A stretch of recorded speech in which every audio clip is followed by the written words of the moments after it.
Hello friends, तर कसे आहात सगळे? तर मस्त माहेरी आल्यानंतर आहे ना, मी जेव्हा सकाळी झोपेतून उठते ना, तेव्हा माझ्या मम्मीचा आहे ना अर्धा स्वयंपाक होऊन त्यांच्या चपात्या ज्या आहेत ते चाललेल्या असतात. त्याच्या अगोदर डाळ भात भाजी वगैरे सगळं झालेलं असतं.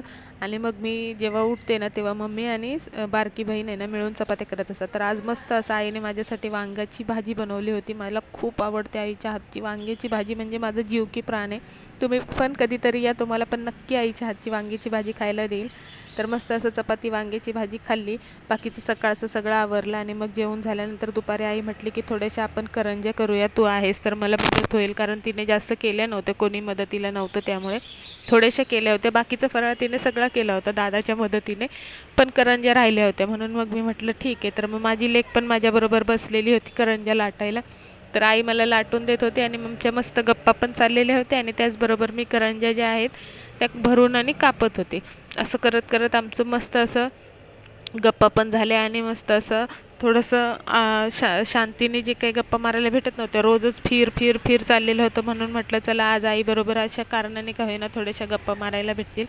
आणि मस्त अशा गप्पा मारल्या. तर खरोखर हे दिवस आहे ना खूप म्हणजे खूप आठवणीत राहतात. हे दिवस इथे येऊन जे मन हलकं होतं ते खरोखर खूप म्हणजे खूप छान असतं. 4 दिवस का होईना आईच्या हातचं मायेने, आणि सगळ्यात मेन म्हणजे आयतं खायला भेटतं ना, ते फक्त माहेरीच. याच्यासाठी तर मुलगी प्रत्येक वेळी माहेरी येण्यासाठी एवढी हे झालेली असते, आतुर झालेली असते की केव्हा मी जाईल. आणि 4 दिवस सासरी जे कितीही सोन्याचा घास असला ना, तरी मुलगी आहे ना माहेरी आल्यानंतर जो काही तिला चटणी मिरची असो किंवा आईच्या हातचं काहीही असो, तो जो घास असतो ना त्याच्यामध्ये एक वेगळीच मजा असते. खरोखर हा घास खाण्यासाठी ना जीव खरोखर गेल्यानंतर आहे ना खूप कासावीस होतं. नाहीतर मग काय, आपण करा आणि आपणच खा असंच असतं. पण आईच्या हातची चव आपल्या हाताला कधीच येत नाही, मला तरी असंच वाटतं. तर करंज्यात आमच्या अर्ध्या निम्म्या झाल्या होत्या, अर्ध्या निम्म्या काय थोड्याशा राहिल्या होत्या. म्हणून मग आई उठून गेली आणि मग आई म्हटली की म्हणजे होत आलेल्या, म्हणून मग आई म्हटली की मी आता जाते आणि ना करंजी तळायला पण ठेवते.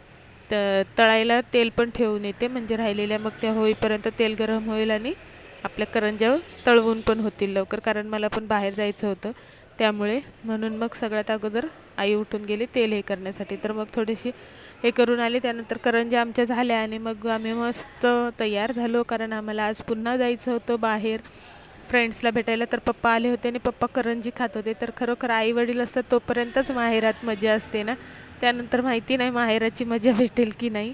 तर मस्त असं पप्पांच्या रिक्षामधून मग संध्याकाळी बाहेर जायला निघालो, कारण मला चेकनाक्याला जायचं होतं. मग पप्पांनी आम्हाला सोडलं, पण त्याच्यानंतर फ्रेंड्सला भेटायला त्यांनी एवढं लेट केलं की मूडच खराब झाला.